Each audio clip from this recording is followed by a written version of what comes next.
உங்க பேஷனை ஃபாலோ பண்ணுங்க. உங்களுக்கு எது புடிக்குதோ அத வந்து செய்யுங்க. உங்களுக்கு புடிச்ச விஷயத்த தொழிலா மாத்திக்கோங்க. பிசினஸா கன்வெர்ட் பண்ணிக்கோங்க. அல்லது உங்களுக்கு எது புடிக்குமோ அது சார்ந்த ஒரு ஜாபுக்குள்ள போங்க. உங்க லைஃப் நல்லா இருக்கும் அப்படின்னு சொல்லிட்டு நீங்க நெறைய விஷயங்கள் நீங்க இந்த மாரி கேள்விப்பட்டிருக்கலாம். பட் இந்த இடத்துல ஒரு பிராக்டிகல் டிஃபிகல்ட்டி ஒண்ணு இருக்கு. எல்லாருனாலயும் அவங்களுக்கு புடிச்ச விஷயத்த ஒரு தொழிலாகவோ, ஒரு வேலையாகவோ மாத்த முடியுமா அப்படின்னு கேட்டீங்கன்னா, ஒரு பெரிய ஒரு கேள்விக்குறி தான். நெறைய பேர்னால அத பண்ண முடியறது இல்ல அப்படிங்கிறது தான் வந்து உண்மை. சரி இதுக்கு என்ன தீர்வு? அதாவது நான் ஒரு வேலை பண்றேன். அந்த அந்த வேலை வந்து எனக்கு புடிக்கணும். அந்த தொழில் அப்படிங்கிறது எனக்கு புடிக்கணும். அட் த சேம் டைம் நான் அத வந்து என்ஜாய் பண்ணி பண்ணணும். ஸோ அப்படின்னா என்ன பண்ணணும்? அதுதான் இந்த வீடியோ மூலமா நீங்க தெரிஞ்சுக்க போறீங்க. உங்களுக்கு நீங்க செஞ்சுக்கிட்டு இருக்கிற அந்த வேலையவே, அந்த தொழிலையே உங்களுக்கு புடிச்ச மாதிரி மாத்திக்கிறது எப்படி அப்படிங்கிறதுக்கான கருத்துக்கள இப்ப நாம பார்க்க இருக்கிறோம். வணக்கம் நண்பர்களே, welcome back to Epic Life. நான் உங்கள் வெற்றி கூட்டாளி. சரி, நீங்க இப்ப பண்ணிக்கிட்டு இருக்கிற உங்களுடைய வேலை அல்லது தொழில உங்களுக்கு புடிச்ச மாதிரி மாத்துறது எப்படி அப்படிங்கிற 3 முக்கியமான கோர் ஐடியாஸ இப்ப நாம பார்க்க இருக்கிறோம்.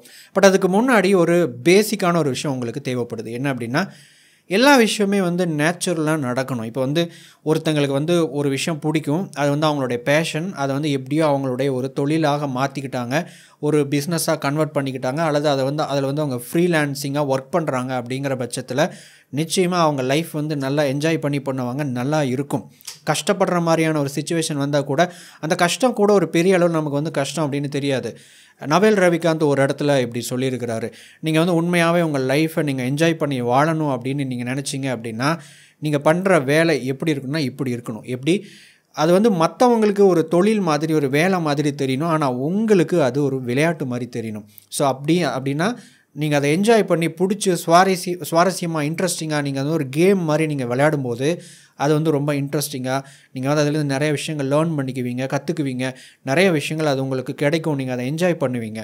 ஆனால் மற்றவங்களுக்கு அது ஒரு வேலை மாதிரி தெரியும். சரி, அந்த மாதிரி நீங்கள் இப்போ பண்ணிக்கிட்டு இருக்கிற ஒரு தொழிலை, ஒரு வேலையை மாற்றணும் அப்படின்னு நினச்சிங்கன்னா, இயல்பாக ஒரு நபர் தனக்கு பிடிச்ச ஒரு விஷயத்தை தேர்ந்தெடுத்து எப்படி அதில் போகிறாரோ, அதே அங்கே என்ன நடக்குதோ அந்த விஷயத்தை நீங்கள் இதில் வந்து நேச்சுரலாக கொண்டு வர்றதுக்கு முயற்சி பண்ணணும். அதாவது மிமிக் அப்படின்னு சொல்லுவாங்க. அங்கே என்ன நடக்குதோ அதே விஷயத்தை நம்ம காப்பி பண்ணணும். ஸோ இப்போ நம்ம சொல்ல போகிற அந்த 3 கோர் ஐடியாஸ் அப்படிங்கிறது, இந்த ஒரு பாயிண்ட் அப்படிங்கிறது சரியாக ஒர்க் ஆச்சு அப்படின்னா தான் மிச்சம் இருக்கிற 3 விஷயங்கள் வேலை செய்யும். சரி, இப்போ முதலாவது பாயிண்ட் என்ன அப்படின்னு பார்க்கலாம். Get an inspiration. ஒரு இன்ஸ்பிரேஷன் அப்படிங்கிற ஒரு விஷயத்தை எடுத்துக்கோங்க. இன்ஸ்பிரேஷன் அப்படின்னா என்ன? ஒரு ஒர்க்கை பார்க்குறீங்க, ஒரு நபரை பார்க்குறீங்க, ஒரு லைஃப் ஸ்டைலை பார்க்குறீங்க. யாரோ ஒருத்தங்க ஒரு நபர் இப்படி வாழ்கிறாங்க அப்படிங்கிற ஒரு லைஃப் ஸ்டைலை பார்க்குறீங்க. அல்லது ஒருத்தங்க வந்து ஒரு தொழில் ரீதியாக ஒரு விஷயத்தை வந்து இப்படி செய்கிறாங்க அப்படின்னு நீங்கள் வந்து பார்க்குறீங்க. எக்ஸாம்பிள், அது ஒரு யூடியூப் வீடியோஸாக இருக்கலாம். அல்லது நீங்கள் பார்க்கக்கூடிய ஒரு நபராக இருக்கலாம். நீங்கள் வந்து பார்க்கக்கூடிய ஒரு நல்ல ஒரு எம்ப்ளாயாக இருக்கலாம். அவருடைய வேலையை வந்து ரொம்ப ரசித்து, ரொம்ப லவ் பண்ணி, நல்லா என்ஜாய் பண்ணி பண்ணுறாரு. சேலஞ்சஸை வந்து ரொம்ப ஈஸியாக வந்து அக்செப்ட் பண்ணிக்கிறாரு. அது வந்து அவருக்கு பிடிக்குது. நல்லா சம்பாதிக்கவும் செய்கிறாரு. நல்ல வாழ்க்கையை வந்து அனுபவிச்சும் வாழ்கிறாரு. அப்படிப்பட்ட ஒரு பர்சனாலிட்டி பார்க்குறீங்க. அல்லது ஏதாவது ஒரு விஷயத்தை உருவாக்குறாங்க, கிரியேட் பண்ணுறாங்க. ஸோ அப்படின்னு பார்க்கும்போது அது வந்து நமக்கு ஒரு இன்ஸ்பிரேஷனாக வரும் இல்லைங்களா? ஸோ முதல் விஷயம், நீங்கள் ஒரு இன்ஸ்பிரேஷனை எடுத்துக்கணும். நீங்கள் இப்போது என்ன ஒரு தொழில், என்ன ஒரு வேலை பண்ணிக்கிட்டு இருக்கிறீங்களோ அந்த ஒரு விஷயத்தில் ஒரு இன்ஸ்பிரேஷனை நீங்கள் எடுக்கணும். அந்த இன்ஸ்பிரேஷன் நீங்கள் எப்படி இருக்கிறீங்களோ அதே மாதிரியான ஒரு தொழில், அதே மாதிரியான ஒரு வேலையில் இருக்கக்கூடிய ஒரு நபராக இருக்கும்படி பார்த்துக்கொள்ளுங்கள். ஏன்னா அப்போ தான் இப்போ நீங்கள் என்ன பண்ணிக்கிட்டு இருக்கிறீங்களோ அந்த விஷயத்தோடு அதை வந்து மேட்ச் பண்ண முடியும். அதை வந்து ஒன்றா இணைச்சி பார்க்க முடியும். ஸோ அந்த ஒரு இன்ஸ்பைரிங்கான ஒரு விஷயத்தை எடுத்துக்கோங்க. அது என்னவாக இருக்கலாம்? ஒரு மனிதராக இருக்கலாம், ஒரு நபராக இருக்கலாம்.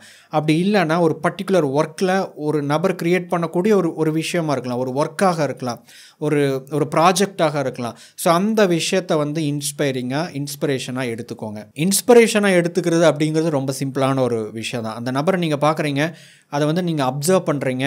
வாவ், சூப்பராக பண்ணுறாங்களா, ரொம்ப நல்லா பண்ணுறாங்களா, அதில் இந்த அளவுக்கு நிறைய விஷயங்கள் இருக்குல்ல அப்படின்னு சொல்லிட்டு ஒரு ஒர்க்கோட, ஒரு நபரோட, ஒரு லைஃப் ஸ்டைலோட, ஒவ்வொரு விஷயத்தோட, ஒரு ப்ராஜெக்டோட டீட்டெயில்டான விஷயங்களை நீங்கள் கவனிக்கணும். சும்மா மேலோட்டமாக இது இப்படி நடக்குது அப்படி நடக்குதுன்னு பார்க்கக்கூடாது. அதில் இன்டெப்த்தாக, டீட்டெயில்டாக என்ன நடக்குது அப்படின்னு உங்களுடைய ஃபுல் ஃபோக்கஸை கொடுத்து அப்சர்வ் பண்ணி பார்க்கணும். அப்போ தான் உண்மையாகவே இன்ஸ்பிரேஷனுங்கிற ஒரு விஷயம் உள்ளே போகும். ஸோ ரியல் இன்ஸ்பிரேஷன் அப்படிங்கிறது ஒவ்வொருத்தங்களுக்கும் இப்படி தான் நடந்திருக்கும்.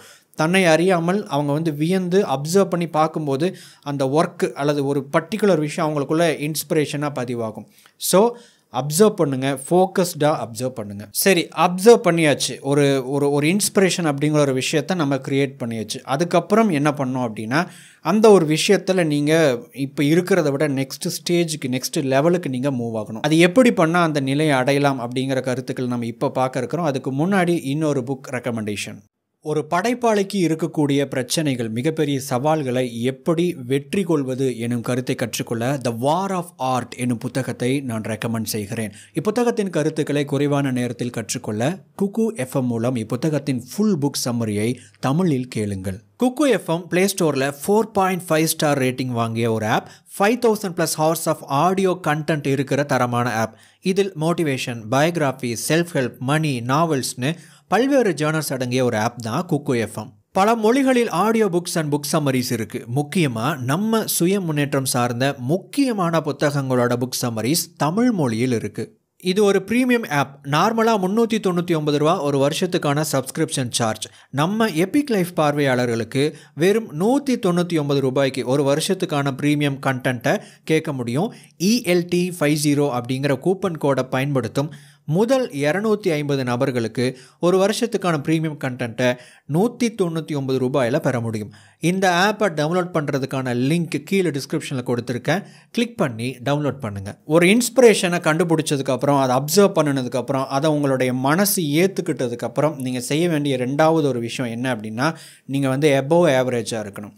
ஸோ இந்த பிலோ ஆவரேஜாகவும் இருக்கக்கூடாது, ஆவரேஜாகவும் இருக்கக்கூடாது, எபோவ் ஆவரேஜாக இருக்கணும். ஒரு சராசரியான ஒரு மனிதர்கள், பல மனிதர்கள், நம்ம சுற்றி இருக்கிற மனிதர்கள் எப்படி வாழ்ந்துக்கிட்டு இருக்கிறாங்களோ அந்த நிலையை விட மேலே தான் இருக்கணும். அந்த நிலையில் இருக்கக்கூடாது, அதுக்கு கீழேயும் இருக்கக்கூடாது. ஸோ அப்படின்னா என்ன பண்ணணும் அப்படின்னா, ஒரு 4 விஷயத்தை பண்ணணும். இந்த 4 விஷயமும் என்னென்ன அப்படின்னு கேட்டிங்கன்னா, ஒரு ஆவரேஜான ஒரு பர்சன் ஒரு வேலையை, ஒரு தொழிலை எப்படி எடுத்துக்குவாங்க, நீங்கள் எப்படி எடுத்துக்கக்கூடாது, எப்படி எடுத்துக்கணும் அப்படிங்கிற விஷயத்தை தான் இப்போ நம்ம பார்க்க இருக்கிறோம். முதலாவது விஷயம் என்ன அப்படின்னா, ஒரு ஆவரேஜான ஒரு பர்சன், ஒரு சராசரி மனிதன் ஒரு வேலை அவங்களுக்கு கிடைக்கிது, ஒரு தொழிலில் அவங்க ஈடுபடுறாங்க அப்படின்னா, இதுதான் நமக்கு இருக்கிற ஒரு விஷயம். நம்ம ஒரு தொழிலில் குதிச்சிட்டோம், நம்ம ஒரு வேலையில் இறங்கிட்டோம், நாம் இதை வந்து அப்படியே செஞ்சுக்கிட்டு போக வேண்டியதுதான், இதை வச்சு காலத்தை அப்படியே ஓட்டிக்கிட்டு போக வேண்டியது தான் அப்படிங்கிறது ஒரு சராசரி மனிதனுடைய ஒரு மனநிலையாக இருக்கும். உங்களுடைய மனநிலை அப்படி இருக்குது அப்படின்னா தயவு செய்து அதை மாற்றிக்கொள்ளுங்கள். சரி, அதுக்கு பதிலாக என்ன பண்ணணும் அப்படின்னா, நீங்கள் ஃப்யூச்சரில் வேறு ஒரு விஷயத்தை பண்ணுறதுக்கு உங்களுக்கு ஒரு அடித்தளம்னு ஒரு விஷயம் தேவைப்படுது. பண ரீதியாக ஒரு அடித்தளம்னு ஒன்று தேவைப்படுது. எக்ஸ்பீரியன்ஸ் ரீதியாக ஒரு அடித்தளம்னு ஒன்று தேவைப்படுது. சில விஷயங்களை ஸ்கில் பேஸ்டு, அதாவது நம்முடைய திறமைகளை வளர்த்துக்கொள்வதற்கு சில விஷயங்கள் பேஸ்மெண்ட்டாக தேவைப்படுது. அதை தான் இப்போ நீங்கள் பண்ணிக்கிட்டு இருக்கிறீங்க அப்படின்னு நீங்கள் எடுத்துக்கணும். ஏதோ ஒரு விஷயத்தில் போயிட்டோம், காலத்தை ஓட்டிக்கிட்டே இருக்கணும் அப்படிங்கிற மனநிலையை தவிர்த்து விடுங்கள். ரெண்டாவது, உங்களுடைய தொழில் அல்லது வேலையில் உங்களுக்கு ஒரு மெயின் டூல் அப்படின்னு சில விஷயங்கள் இருக்கும். ஒன்று இருக்காது, 2-3 விஷயங்கள் இருக்கலாம், அல்லது ஒரு மெயின் விஷயம் இருக்கலாம். இப்போ எக்ஸாம்பிள் வந்து ஒரு ஐடி கம்பெனியில் ஒரு வேலை செய்கிறாங்க அப்படின்னா ஒரு கம்ப்யூட்டர் அப்படின்னு ஒரு விஷயம் இருக்கும். அந்த கம்ப்யூட்டரில் சில சாஃப்ட்வேர் அப்படிங்கிற சில விஷயங்கள் எல்லாம் இருக்கும். இப்போ நான் இந்த வீடியோ ரெக்கார்ட் பண்ணிக்கிட்டு இருக்கிறேன் அப்படின்னா இதுக்கு சில விஷயங்கள் இருக்குது. இதில் வந்து ஒரு சில லைட்டிங்ஸ் இருக்குது, மைக் இருக்குது, ஆடியோ ரெக்கார்ட் பண்ணுறதுக்கான டிவைசஸ் இருக்குது, கேமரா இருக்குது. ஸோ அதெல்லாம் ரெக்கார்ட் பண்ணிக்கிட்டு இருக்கிறேன். இதில் விட மெயினான ஒரு விஷயம் என்ன அப்படின்னு கேட்டிங்கன்னா இந்த கேமரா தான். ஏன் அப்படின்னா, இந்த விஷயங்களை விட இதில் தான் எனக்கு வந்து ஒரு பெரிய ஒரு விஷயம் இருக்குது. இதில் நான் கரெக்ட் பண்ணேன் அப்படின்னா நிறைய விஷயங்களை வந்து என்னால் இந்த வீடியோவோட அப்பியரன்ஸே நான் மாற்ற முடியும். நிறைய விஷயங்கள் க்ரியேட்டிவாக பண்ண முடியும். அப்போ அந்த அதிகமான க்ரியேட்டிவ் ஒர்க் பண்ணக்கூடிய எனக்குடைய மேஜர் கோர் டூல், ஒரு மெயினான ஒரு கருவி என்ன அப்படின்னா இந்த கேமரா. இதெல்லாம் இருக்குது, இதுவும் எனக்கு வந்து முக்கியம்தான். இது வந்து சைடில் இருக்கக்கூடிய முக்கியமான கருவிகள். இந்த மாதிரி உங்களுக்கு முக்கியமாக இருக்கக்கூடிய கருவிகள் என்னென்ன டூல்ஸ், என்னென்ன விஷயங்கள், என்னென்ன மெட்டீரியல்ஸ், என்னென்ன கேஜெட்ஸ் நீங்கள் பயன்படுத்துகிறீங்க. கம்ப்யூட்டராக இருக்கலாம், உங்களுடைய லேப்டாப்பாக இருக்கலாம், சாஃப்ட்வேராக இருக்கலாம், ஸோ வாட் எவர். ஸோ அந்த விஷயத்தை முதல்ல லிஸ்ட் அவுட் பண்ணுங்கள். ஸோ இதை பண்ணினதுக்கப்புறம் நீங்கள் என்ன பண்ணணும் அப்படின்னா, ஒரு ஆவரேஜான ஒரு பர்சன், ஒரு சாதாரண மனிதன் எப்படி எடுத்துக்குவாங்க அப்படின்னா, இப்போ எக்ஸாம்பிள் நான் வந்து ஒரு ஆவரேஜான ஒரு பர்சன் அப்படின்னா இந்த கேமராவை நான் வந்து வேலை செய்யும் போது மட்டும்தான் பயன்படுத்துவேன். நான் இந்த மைக் இருக்குது பார்த்தீங்களா, இந்த விஷயத்தை நான் வந்து வேலை செய்யும் போது மட்டும்தான் இதை வந்து நான் தொடுவேன். மற்ற நேரத்தில் நான் வந்து இதை தொடவே மாட்டேன். காரணம் என்ன அப்படின்னா, எனக்கும் இதுக்கும் எந்த விதமான ஒரு அட்டாச்மெண்ட்டே வந்து கிடையாது. இப்போ நான் ஒரு விஷயத்தை க்ரியேட் பண்ணுறேன் அப்படின்னா நான் க்ரியேட் பண்ண நினைக்கிற எனக்கும் நான் க்ரியேட் பண்ணுற அந்த ஒரு விஷயத்துக்கும் இந்த இடத்துல இந்த வீடியோ நடுவில் இருக்கக்கூடியது என்ன அப்படின்னா இந்த கேஜெட்ஸ், இந்த கருவிகள் எல்லாமே ஒரு வாகனத்துக்கும் ஒரு ஒரு ரோடுக்கும் நடுவில் இருக்கக்கூடிய ஒரு முக்கியமான ஒரு விஷயம் என்ன அப்படின்னா ஒரு டயர். ஸோ அந்த டயர் அப்படிங்கிற ஒரு விஷயம் ரொம்ப ரொம்ப ரொம்ப முக்கியமான ஒரு விஷயம். அந்த ரப்பர் தான் வந்து ரொம்ப முக்கியம். ஏன்னா இந்த ரெண்டுக்கும் நடுவில் இருக்கக்கூடிய ஒரு ஃப்ரிக்ஷனை கொண்டுட்டு போகிறதே வந்து அதுதான். இப்போது ஒரு ஆவரேஜ் பர்சன் என்ன பண்ணுவாங்க அப்படின்னா மற்ற நேரத்தில் இதை பற்றி கண்டுக்கவே மாட்டாங்க, இதை நினைக்கவே மாட்டாங்க, இதை பற்றி தொடவே மாட்டாங்க. ஒரு விஷயம் பேசிக்காக நம்ம கற்றுக்கிட்டோமா, இதை வச்சு அப்படியே வண்டியை ஓட்டிக்கலாம், அப்படியே வந்து காலத்தை ஓட்டிக்கலாம், அப்படியே வச்சு ஏதோ நமக்கு வருமானம் கிடைக்குது, ஏதோ ஒரு விஷயம் கிடைக்குது, அதை வச்சு கொண்டுட்டு போகலாம் அப்படின்னு சொல்லிட்டு வேலை நடக்கும்போது மட்டும்தான் அவங்க பயன்படுத்தக்கூடிய கருவிகளை தொடுவாங்க, மற்ற நேரத்தில் தொட மாட்டாங்க. ஆனால் நீங்கள் மற்ற நேரத்தில் நீங்கள் பயன்படுத்துகிற உங்களுடைய அந்த கோர் டூல்ஸ் இருக்குது இல்லைங்களா, முக்கியமான கருவிகள், அதை சார்ந்த மற்ற முக்கியமான கருவிகளையும் நீங்கள் பயன்படுத்தணும், எக்ஸ்பிரிமெண்ட் பண்ணணும், அதை வச்சு கொஞ்சம் விளையாடணும். இதை இப்படி பண்ணி பார்க்கலாமே, இதை இப்படி பண்ணி பார்க்கலாமே. இப்போ இந்த கேமரா இருக்குது அப்படின்னா இதில் வந்து நிறைய வந்து கலர் ப்ரொஃபைல்ஸ் இருக்குது, நிறைய செட்டிங்ஸ் இருக்குது, இதை வந்து அப்படி ட்ரை பண்ணி பார்க்கலாமே, இப்படி ட்ரை பண்ணி பார்க்கலாமே அப்படின்னு சொல்லிட்டு நீங்கள் ட்ரை பண்ணணும். நான் அதைத்தான் நான் பண்ணிக்கிட்டு இருக்கிறேன். ஃப்ரீ டைமில் வந்து திடீர்னு நிறைய விஷயங்களை வந்து இதை அப்படி பண்ணி பார்த்தா நல்லாயிருக்குமா, இப்படி பண்ணி பார்த்தா நல்லாயிருக்குமான்னு சொல்லிட்டு நிறையா எக்ஸ்பிரிமெண்ட் வந்து பண்ணிக்கிட்டு இருக்கிறேன். நீங்கள் தொடர்ச்சியாக நம்ம எபிக் லைஃப் இந்த லைவ் வீடியோஸ் மாதிரி பார்த்துக்கிட்டு இருக்கிறீங்க அப்படின்னா கடைசியாக போட்ட ஒரு 10-15 வீடியோஸில் வந்து ஒவ்வொரு வீடியோவும் ஒவ்வொரு மாதிரியான கலர் சேஞ்சஸ் நிறைய விஷயங்கள் இருக்குல்ல. இந்த வீடியோவில் கூட அந்த ஒரு எக்ஸ்பிரிமெண்ட்டை நான் பண்ணி பார்க்கலாம் இதுக்கப்புறம் எடிட்டிங் பண்ணும்போது. ஸோ நீங்கள் எக்ஸ்பிரிமெண்ட் பண்ணணும். ஒரு ஆவரேஜான ஒரு பர்சன் என்ன பண்ணுவாங்க அப்படின்னா அந்த எக்ஸ்பிரிமெண்ட்டெல்லாம் பண்ண மாட்டாங்க, அதெல்லாம் நமக்கு எதுக்கு அப்படின்னு சொல்லிட்டு வேலை வரும்போது மட்டும்தான் கருவிகளை தொடுவாங்க. நீங்கள் அப்படி இருக்கக்கூடாது. நீங்கள் அதில் எக்ஸ்பிரிமெண்ட் பண்ணணும். அதில் இன்ட்ரெஸ்டடாக உங்களுடைய அந்த முக்கியமான கருவிகளை எடுத்து இதை இப்படி பண்ணுனா என்ன, அப்படி பண்ணுனா என்னன்னு சொல்லிட்டு கொஞ்சம் உங்களுடைய அந்த க்ரியேட்டிவிட்டிக்கு கொஞ்சம் வேலை கொடுக்கணும். நீங்கள் அதை பயன்படுத்த ஆரம்பிக்கணும். அப்படி பண்ணும்போது என்ன நடக்கும் அப்படின்னா ஒரு ஆவரேஜாக உங்கள் கூட இருக்கிறவங்களை விட மற்றவங்களை விட நீங்கள் கொஞ்சம் வித்தியாசமாக உங்களுடைய க்ரியேட்டிவிட்டியை பயன்படுத்தி நிறைய விஷயங்களை பண்ண முடியும். இப்போது 3வது பாயிண்ட் என்ன அப்படின்னா ஒரு ஆவரேஜான ஒரு பர்சன் அவங்களுடைய வேலை அல்லது தொழிலுக்கும் அவங்களுக்கும் அட்டாச்மெண்ட் அப்படிங்கிற ஒரு விஷயமே இருக்காது. காரணம் என்ன அப்படின்னா அவங்கள பொறுத்த வரைக்கும் இது பணம் சம்பாதிச்சு கொடுக்குற ஒரு விஷயம், ஒரு வேலை, ஒரு வாய்ப்பு, அவ்வளோதான். ஆனால் நீங்கள் அதை அப்படி எடுத்துக்கக்கூடாது. உங்களுடைய வேலை, உங்களுடைய தொழில் உங்களுக்கு உண்மையாகவே பிடிச்சா எந்த அளவுக்கு நீங்கள் அதை வந்து அக்கறை எடுத்துக்குவீங்களோ, எந்த அளவுக்கு நீங்கள் உங்களுடைய வேலை நேரம் போக நீங்கள் அதை பற்றி திங்க் பண்ணுவீங்களோ அந்த விஷயங்களை எல்லாம் நீங்கள் வந்து பண்ணணும். உங்களுக்கும் உங்களுடைய வேலைக்கும் உங்களுடைய தொழிலுக்கும் ஒரு விதமான ஒரு அட்டாச்மெண்ட் அப்படிங்கிற ஒரு விஷயம் இருக்கணும். அதாவது உங்களுடைய தொழில், உங்களுடைய வேலை அப்படிங்கிற ஒரு விஷயம், உங்களுடைய தொழில் அல்லது வேலை அப்படிங்கிற விஷயத்தை வச்சு நீங்கள் எதை உருவாக்குறீங்களோ அது உங்களுக்காக உருவாக்குனாலும் சரி, மக்களுக்காக உருவாக்குனாலும் சரி, வேறு ஒரு கம்பெனிக்காக உருவாக்குனாலும் சரி, அது ஒரு விஷயம் இல்லை. எதை நீங்கள் உருவாக்குறீங்களோ அது உங்களுடைய ஒரு எக்ஸ்ப்ரெஷனாக இருக்கணும், உங்களுடைய ஒரு க்ரியேட்டிவிட்டியோட ஒரு எக்ஸ்ப்ரெஷனாக இருக்கணும், உங்களுடைய மைண்டோட ஒரு தாட்டோட ஒரு எக்ஸ்ப்ரெஷனாக இருக்கணும். ஸோ அப்படி இருக்கும்போது அப்படி இருக்கணும்னா என்ன பண்ணணும் அப்படின்னா ஒரு அட்டாச்மெண்ட் உங்களுக்குள்ளே இருக்கணும். உங்களுடைய வேலைக்கும் உங்களுடைய தொழிலுக்கும் உங்களுக்கும் ஒரு அட்டாச்மெண்ட் இருக்கணும். ஸோ அதை பற்றியே யோசிச்சுக்கிட்டே இருக்கணும், அதை பற்றி நீங்கள் நிறையா சிந்திக்கணும். அதை பற்றி முதல்ல பார்த்தோம் இல்லைங்களா, இதுக்கு முன்னாடியான பாயிண்ட், அந்த கருவி எப்படி பயன்படுத்தலாம், இப்படி பயன்படுத்தலாமா அப்படின்னு சொல்லிட்டு உங்களுடைய தொழில் ரீதியாகவும் நிறைய கனவுகளை, நிறைய இலக்குகளை, நிறைய க்ரியேட்டிவ் கோல்ஸை நீங்கள் க்ரியேட் பண்ணிக்கிட்டே இருக்கணும். நீங்கள் அப்படி நீங்கள் செயல்பட உங்களுக்கும் உங்களுடைய தொழிலுக்கும் ஒரு நல்ல உறவு ஏற்படும். அந்த உறவு அப்படிங்கிற ஒரு விஷயம் என்ன பண்ணும் அப்படின்னா உங்களையும் உங்களுடைய தொழிலையும் உங்களுடைய வேலையும் ஒன்றா இணைச்சிடும். இப்போ 4வது ரொம்ப ரொம்ப ரொம்ப முக்கியமான ஒரு பாயிண்ட், உங்களுடைய மெயினான ஒரு கருவி இருக்குது இல்லைங்களா, அந்த கருவியை ஒரு ஆவரேஜான ஒரு பர்சன் எப்படின்னு எடுத்துக்குவார் அப்படின்னா அது ஏதோ இருக்குது, நான் வேலை செய்கிறதுக்கு பயன்படுத்துகிற ஒரு விஷயம் அது அப்படின்னு எடுத்துக்குவார். ஆனால் உங்களுடைய உடம்போட ஒரு பகுதியாக நீங்கள் அதை கன்வெர்ட் பண்ணணும். ஸோ எப்படின்னு கேட்டிங்கன்னா, இப்போ எக்ஸாம்பிள் நீங்கள் வந்து வண்டி ஓட்டுறீங்க, 2 வீலரோ அல்லது 4 வீலரோ வண்டி ஓட்டுறீங்க அப்படின்னா உங்களுக்கு தெரியும், நீங்கள் கியர் மாற்றும்போது, பிரேக் பிடிக்கும்போது, இது வந்து நீங்கள் ஒவ்வொரு விஷயத்தையும் நீங்கள் திங்க் பண்ணி பண்ணுறீங்களா, இங்கே பிரேக் பிடிக்கலாம், இங்கே இதை பண்ணலாம் அப்படின்னு சொல்லிட்டு ஒவ்வொரு விஷயத்துக்கும் அதிகமாக ஃபோக்கஸ் கொடுப்பீங்களா? இல்லை, அது ஆட்டோமேட்டிக்காக நடக்கும். நீங்கள் வந்து கியர் மாற்றுவீங்க, 2வது கியர் போடுவீங்க, அடுத்தது 3வது கியர் தான் போடணும்னு நீங்கள் மைண்டில் திங்க் பண்ண மாட்டீங்க. வண்டி ஓட்டி பழகும்போது நீங்கள் அதை பற்றி யோசிச்சிருப்பீங்க, கன்ஃபியூஷன் அப்படிங்கிற ஒரு விஷயம் வந்துருக்கும். பழகுனதுக்கப்புறம் இப்போ நீங்கள் அன்கான்ஷியஸ்லி உங்களை அறியாமல் இயல்பாக தன்னிச்சையாக ஸ்பான்டேனியஸாக இந்த ஒரு கியர் ஷிஃப்ட் பண்ணக்கூடிய ஒரு விஷயம், டக்குன்னு யாராச்சும் ஒருத்தங்க குறுக்க வந்துட்டாங்க அப்படின்னா பிரேக் அடிக்கிற ஒரு விஷயம்னு சொல்லிட்டு எல்லாமே தன்னிச்சையாக உங்களை அறியாமல் நடந்துக்கிட்டு இருக்குது. அதாவது இன்னொரு விதத்தில் சொல்லணும் அப்படின்னா அந்த வண்டியை நீங்கள் ஃபீல் பண்ணுறீங்க, வளைக்கிறீங்க, ஒடிக்கிறீங்க, அந்த வண்டியை நீங்கள் ஃபீல் பண்ணி ஓட்டுறீங்க. ஸோ அப்படின்னா என்ன அர்த்தம்னா, அந்த வண்டிக்கு உங்களுக்கு ஒரு அட்டாச்மெண்ட் ஆகி அது உங்களுடைய உடம்போட ஒரு அங்கமாக மாறி போய் விட்டது அப்படின்னு அர்த்தம். லிட்ரல் மீனிங் கிடையாது, உங்களுடைய பாடியோடு ரொம்ப ஒரு ஃபீல் பண்ணக்கூடிய ஒரு தன்மைக்கு அது வந்துருச்சு அப்படின்னு அர்த்தம். பேஷனை, அவங்களுடைய தொழிலை, வேலையை லவ் பண்ணி பண்ணக்கூடிய ஒவ்வொரு நபரையும் எடுத்துக்கிட்டிங்க அப்படின்னா இந்த மாதிரியான ஒரு அட்டாச்மெண்ட் இருக்கும். அதாவது இது என்னுடைய உடம்போட ஒரு பகுதிங்கிற அளவுக்கு விளையாடுவாங்க. கேமராமேன்ஸ் எடுத்துக்கிட்டிங்க அப்படின்னா இந்த ஃபோக்கஸ் புல்லர்னு ஒரு கான்செப்ட் இருக்குது. இப்போ எக்ஸாம்பிள் வந்து நீங்கள் ஒரு கிரிக்கெட்டோ ஒரு ஃபுட்பாலோ ரக்பியோ நீங்கள் பார்க்குறீங்க அப்படின்னா அதில் வந்து கரெக்டாக வந்து ஒரு பால் அடிக்கிறாங்க அப்படின்னா ஸ்லோ மோஷனில் போட்டு காமிக்கும், அந்த பால் மட்டும் அப்படியே வந்து ஃபோக்கஸில் இருக்கும். ஸோ இது என்ன அப்படின்னா இது வந்து ஆட்டோமேட்டிக் ஃபோக்கஸ் எல்லாம் கிடையாது, மேனுவல் ஃபோக்கஸ். கையில் வச்சுட்டு ஒரு ஃபோக்கஸ் ஒரு ரிங் மாதிரி இருக்குது, அதை வந்து சுற்றுவாங்க. ஸோ கரெக்டாக அந்த பாலில் வந்து அதை வந்து ஃபோக்கஸ் பண்ணுவாங்க. ஸோ எப்படி அது சாத்தியம்? நான் இப்போ வந்து ஒரு மேனுவல் ஃபோக்கஸ் கேமரா தான், லென்ஸ் தான் பயன்படுத்திக்கிட்டு இருக்கிறேன்.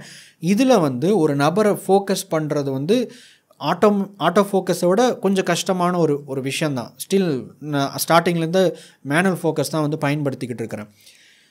கொஞ்சம் கஷ்டமான, உண்மையாகவே கொஞ்சம் கஷ்டமான விஷயந்தான். கொஞ்சம் யோசிச்சு பாருங்களேன், எப்படி வந்து ஒரு ஐபிஎல்லில் ஒரு ஃபுட்பால் விளையாடும் போது எப்படி வந்து அந்த பாலில் எப்படி ஃபோக்கஸ் பண்ணுறாங்க அப்படின்னு கேட்டிங்கன்னா அவங்க எப்படி ஃபோக்கஸ் பண்ணுவாங்க அப்படின்னா, உதாரணத்துக்கு ரக்பி விளையாடுறவங்க இந்த ஒரு பர்டிகுலர் பால் இருக்குது அப்படின்னா அந்த பாலை வந்து ஒரு கயிறில் வந்து கட்டி விட்டுட்டு இப்படி ஆட்டி விடுவாங்களாம். ஆட்டி விட்டு அவங்க ஃபோக்கஸ் வந்து ப்ராக்டிஸ் பண்ணுவாங்க. முன்னாடி போகும்போது இப்படி சுற்றுவாங்க, அந்த ஃபோக்கஸ் முன்னாடி போகும், அந்த பால் மட்டும் அதுலேயே இருக்கும். பின்னாடி வரும்போது இப்படி ஃபோக்கஸ் பண்ணுவாங்க, அந்த பால்லேயே வந்து அந்த கேமராவோட லென்ஸோட ஃபோக்கஸ் இருக்கும்.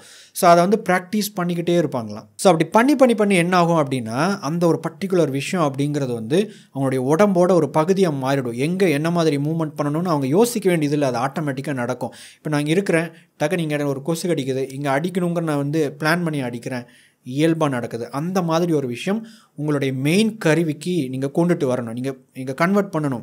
சரி, இப்போ நம்ம பார்த்த இந்த 4 விஷயம் இருக்குது இல்லைங்களா, மேலே பார்த்த அந்த 4 விஷயங்களை ஒரு ஆவரேஜான ஒரு பர்சன் பண்ணுறதை விட ஒரு அபவ் ஆவரேஜாக இருக்கணும்னா நான் என்ன விஷயம் பண்ணோம் அப்படின்னா, இப்போது 3வது முக்கியமான ஐடியா. முதலாவது நீங்கள் ப்ராக்டிஸ் பண்ணணும், 2வது நீங்கள் எக்ஸ்ட்ராவாக லேர்ன் பண்ணணும், 3வது அதை பற்றி நீங்கள் திங்க் பண்ணணும், 4வது எக்ஸ்ப்ளோர் பண்ணணும். ஸோ ப்ராக்டிஸ், இப்போ நம்ம பார்த்தோம் இல்லைங்களா அந்த ஃபோக்கஸ் புல்லர் அப்படிங்கிற ஒரு எக்ஸாம்பிள். ஸோ அது வந்து ப்ராக்டிஸ். ஸோ எந்த அளவுக்கு நம்ம பயிற்சி பண்ணுறோமோ அந்த அளவுக்கு நம்ம ஓட்டுற வண்டி அப்படிங்கிறது நம்ம உடம்போட ஒரு பகுதியாக மாறுதோ, நீங்கள் பயன்படுத்தக்கூடிய கருவிகள், நீங்கள் பயன்படுத்துகிற அந்த சாஃப்ட்வேர், நீங்கள் பயன்படுத்துகிற மெஷின்ஸ் எதுவாக இருந்தாலும் சரி, அது வந்து உங்களுடைய உடம்போட ஒரு பகுதியாக மாறுற அளவுக்கு நீங்கள் பயிற்சி பண்ணிக்கிட்டே இருக்கணும். அப்படின்னா நீங்கள் எக்ஸ்ட்ராவாக நிறையா விஷயங்களை கற்றுக்கிட்டே இருக்கணும் அப்படின்னு அர்த்தம். நிறையா விஷயங்களை நீங்கள் லேர்ன் பண்ணிக்கிட்டே இருக்கணும் அப்படின்னு அர்த்தம். லேர்ன் பண்ணுறது அப்படின்னா என்ன அர்த்தம் அப்படின்னா, உங்களுக்கு ஆல்ரெடி அதை பயன்படுத்த தெரியும், அதை தாண்டி இன்னும் நிறையா விஷயங்கள் உங்களுக்கு தெரியாதது, மற்றவங்களுக்கு தெரியாத நுணுக்கங்களை நீங்கள் எக்ஸ்ப்ளோர் பண்ணணும் அப்படின்னு அர்த்தம். ஸோ அதை எக்ஸ்ப்ளோர் பண்ண விஷயத்தை நீங்கள் திங்க் பண்ணணும். திங்க் பண்ணிங்க அப்படின்னா இது எப்படி நம்ம க்ரியேட்டிவாக வேறு மாதிரி பயன்படுத்தலாம்னு உங்களுக்கு சில ஐடியாஸ், சில யோசனைகள் உங்களுக்கு கிடைக்கும். அதை இம்ப்ளிமெண்ட் பண்ணிங்க அப்படின்னா நீங்கள் பிலோ ஆவரேஜாக இருக்க மாட்டீங்க, ஆவரேஜாக இருக்க மாட்டீங்க, எபோவ் ஆவரேஜாகவும் இருக்க மாட்டீங்க, எக்ஸ்ட்ராடினரியான ஒரு மிகப்பெரிய ஒரு ரேஞ்சில் நீங்கள் இருப்பீங்க. ஸோ அந்த நிலை அடையணும் அப்படின்னா இப்போ நம்ம பார்த்த இந்த 4 விஷயங்களை நீங்கள் செய்யணும். நண்பர்களே, இந்த வீடியோ மூலமாக உங்கள் மனசை தொட்ட அந்த ஒரு விஷயம் என்ன அப்படிங்கிற அந்த ஒரு பாயிண்ட்டை மட்டும் எடுத்துக்கோங்க, மற்ற பாயிண்ட்ஸ் அதெல்லாம் விட்டுருங்க. அந்த ஒரு விஷயம் உங்களுக்கு தேவை அப்படின்னு பட்ட அந்த ஒரு விஷயத்தை எடுத்து ஆழமாக யோசிங்க, திங்க் பண்ணுங்கள். இதை பற்றி வேறு வீடியோஸ் பாருங்கள். ஸோ இதை பற்றி கொஞ்சம் ரீசர்ச் பண்ணுங்கள். நிச்சயமாக இது உங்களுடைய லைஃப்பை மாற்றும். அடுத்த வீடியோ பதிவில் மேலும் ஒரு பயனுள்ள தகவலோடு உங்களை சந்திக்கிறேன். தேங்க்ஸ் ஃபார் வாட்சிங்.